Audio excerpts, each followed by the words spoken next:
स्वागत है आप सबका लाइव लॉ की इस खास पेशकश कोर्ट्स टुडे हिंदी में। मेरा नाम है सैयद आमिर हुसैन और मैं आपको हिंदुस्तान के सभी कोर्ट से आने वाली आज की ताज़ा अपडेट्स दूंगा। आपको डिस्क्रिप्शन में इन सब खबरों के लिंक मिल जाएंगे, तो जरूर जाइए लाइव लॉ हिंदी पे और पढ़िए इन सब खबरों के बारे में गहराई से। इस वीडियो में हम आपको संक्षेप में सारी अपडेट्स देने की कोशिश करेंगे, तो चलिए शुरू करते हैं। सुप्रीम कोर्ट ने शुक्रवार को पंजाब और हरियाणा राज्यों में पराली जलाने को रोकने के लिए वायु गुणवत्ता प्रबंधन आयोग यानी CAQM द्वारा उठाए गए कदमों पर असंतोष व्यक्त किया है, जो हर सर्दी के मौसम में दिल्ली राष्ट्रीय राजधानी क्षेत्र में हवा की गुणवत्ता खराब करने का एक बहुत बड़ा कारण है। न्यायमूर्ति अभय एस ओक और न्यायमूर्ति ऑगस्टीन जॉर्ज मसी की पीठ ये जानकर आश्चर्यचकित रह गई कि CAQM ने कभी भी उन लोगों के खिलाफ CAQM अधिनियम की धारा 14 के अनुसार दंडात्मक कार्यवाही करी ही नहीं है, जो उसके निर्देशों का उल्लंघन करते हुए पराली जलाने में शामिल हैं। न्यायमूर्ति ओक ने मौखिक रूप से कहा कि यदि धारा 14 के तहत कोई दंडात्मक कार्रवाई नहीं की जाती है तो खेत की आग के खिलाफ निषेधात्मक निर्देश केवल कागज पर ही रह जाएंगे। हालांकि आयोग ने 3 साल से अपने अस्तित्व के दौरान केवल 82 ही निर्देश जारी किए हैं और ये पाए जाने के बावजूद कि उनका उल्लंघन किया गया है, कोई कार्यवाही नहीं की है। पीठ ने अपने आदेश में ये बातें दर्ज की। सुप्रीम कोर्ट ने आज 27 सितंबर को उच्च न्यायालय के आदेश के बाद बहाल किए गए डॉक्टरों के वेतन जारी करने में 5 महीने की देरी पर राजस्थान राज्य द्वारा आयुर्वेदिक डॉक्टरों के साथ किए गए सौतेले व्यवहार पर एक काफी ज्यादा नाराजगी व्यक्त की है।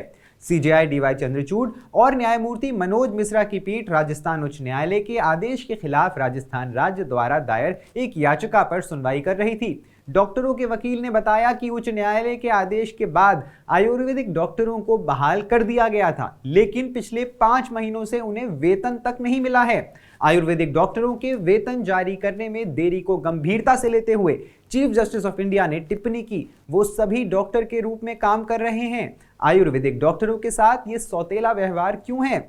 आपने आयुर्वेदिक डॉक्टरों का वेतन क्यों नहीं जारी किया है? पीठ ने राज्य सरकार को निर्देश दिया कि वो प्रतिवादियों और समान रूप से तैनात सभी डॉक्टरों का वेतन 1 सप्ताह के भीतर जारी करें, क्योंकि उच्च न्यायालय के आदेश के क्रियान्वयन पर कोई रोक नहीं थी। सुप्रीम कोर्ट ने शुक्रवार 27 सितंबर को मद्रास उच्च न्यायालय द्वारा लगाई गई शर्त को खारिज कर दिया कि यूट्यूबर फीलिक्स जेरल्ड को सुवक्कू के साक्षात्कार में कथित निंदनीय टिप्पणियों पर आपराधिक मामले में जमानत पाने के लिए अपने यूट्यूब चैनल रेड पिक्स 24/7 को बंद करना होगा। भारत के मुख्य न्यायाधीश DY चंद्रचूड़, न्यायमूर्ति JB पारदेवाला और न्यायमूर्ति मनोज मिश्रा की पीठ ने कहा कि ऐसी जमानत की शर्त इस मुद्दे से परे है और अनावश्यक है। पीठ ने अपने 6 सितंबर के आदेश की पुष्टि की, जिसमें उच्च न्यायालय की शर्त पर रोक लगा दी गई थी। 6 सितंबर को सुनवाई के दौरान जब अंतरिम राहत दी गई थी तो कोर्ट ने न्यायपालिका और महिला पुलिस अधिकारियों के खिलाफ निंदनीय टिप्पणियों के प्रकाशन की अनुमति देने के लिए याचिकाकर्ता से सवाल किया था। CJI चंद्रचूड़ ने पूछा था, आप न्यायपालिका और सभी महिला अधिकारियों के खिलाफ घिनौने आरोप लगा रहे हैं, आप ऐसे साक्षात्कार आखिर आयोजित क्यों करते हैं? सुप्रीम कोर्ट ने 1995 में पंजाब के पूर्व मुख्यमंत्री बेअंत सिंह और 16 अन्य की हत्या के दोषी जगतार सिंह हवारा द्वारा दायर याचिका पर आज 27 सितंबर को नोटिस जारी किया। न्यायमूर्ति BR गवई और न्यायमूर्ति KV विश्वनाथन की पीठ 4 हफ्ते बाद याचिका पर सुनवाई करेगी। याचिकाकर्ता को तिहाड़ जेल दिल्ली से पंजाब की किसी भी जेल में स्थानांतरित करने के लिए याचिका इस आधार पर दायर की गई है कि जेल में उसका आचरण अच्छा रहा है, अपराध गंभीर सामाजिक उथल पुथल की पृष्ठभूमि में हुआ था, उसकी बेटी पंजाब में रहती है और वो कुछ मामलों में से एक में लंबित अदालती कार्यवाही में भाग लेने में असमर्थ है। हवारा को 27 जुलाई 2007 को 1995 में एक बम विस्फोट से जुड़ी घटना के लिए दोषी ठहराया गया था, जिसमें पंजाब के तत्कालीन मुख्यमंत्री बेअंत सिंह और 16 अन्य लोगों की जान चली गई थी।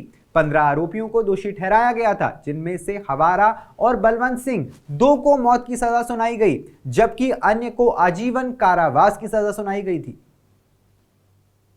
कर्नाटक उच्च न्यायालय ने कथित तौर पर विभिन्न समूहों के बीच शत्रुता को बढ़ावा देने और रखरखाव के लिए प्रतिकूल कार्य करने के लिए उनके खिलाफ दर्ज प्राथमिकी यानी एफआईआर को रद्द करने के लिए 5 लोगों की याचिका को स्वीकार करते हुए कहा, भारत माता की जय के नारे लगाने से केवल सद्भाव पैदा होगा और कभी भी लड़ाई नहीं होगी।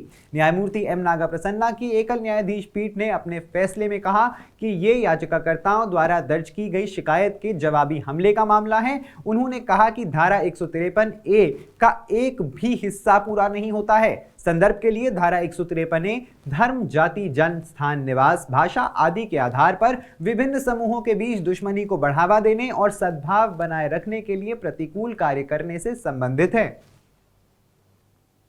बॉम्बे हाई कोर्ट ने आज बहुचर्चित शीना बोरा हत्याकांड की मुख्य आरोपी इंद्राणी मुखर्जी को स्पेन और यूनाइटेड किंगडम यानी यूके की यात्रा करने की अनुमति देने से इनकार कर दिया है। एकल न्यायाधीश न्यायमूर्ति श्यामचंदक ने केंद्रीय जांच ब्यूरो यानी सीबीआई द्वारा एक विशेष अदालत के आदेश को चुनौती देने वाली याचिका पर यह फैसला सुनाया, जिसने इंद्राणी को संपत्ति कर का भुगतान करने, अपने बैंक खातों को अपडेट करने के लिए विदेश यात्रा करने की अनुमति दे दी थी। अपनी याचिका में सीबीआई ने दलील दी है कि जिन कामों के लिए इंद्राणी 2 देशों का दौरा करने का इरादा रखती हैं, वो पावर ऑफ अटर्नी नियुक्त करके या वस्तुतः भी किए जा सकते हैं। सीबीआई ने यह भी तर्क दिया है कि इंद्राणी कुछ आर्थिक अपराधों में अन्य हाई प्रोफाइल आरोपियों की तरह भारत से भाग सकती हैं। दूसरी ओर इंद्राणी ने दलील दी कि ब्रिटेन की नागरिक होने के नाते उन्हें उस देश में आने की इजाजत दी जा सकती है। उन्होंने यहां तक दलील दी कि उनके भागने का खतरा नहीं है क्योंकि रिहाई के बाद उनके पास 2 बार पासपोर्ट था और अगर वो भागना चाहती तो बिना किसी को बताए भारत छोड़ सकती थी। ज्यादा जानकारी के लिए सब्सक्राइब करिए हमारा YouTube चैनल या विजिट करिए हमारी वेबसाइट www.livelawin, जहां आप इन सारी ही खबरों के बारे में अच्छे से जान सकते हैं। लाइव लॉ हिंदी पे आपको हिंदी में सारी ताजा अपडेट भी मिल जाएंगी। अगर आपको ये वीडियो पसंद आया है तो इसे लाइक करिए और कमेंट करिए अपने व्यूज। हमें YouTube पर सपोर्ट करने के लिए हमारे चैनल को ज्वाइन करिए एज अ मेंबर और सिर्फ 89 रुपए प्रति माह में आप हमें सपोर्ट करके लीगल जर्नलिज्म को प्रमोट कर सकते हैं। धन्यवाद।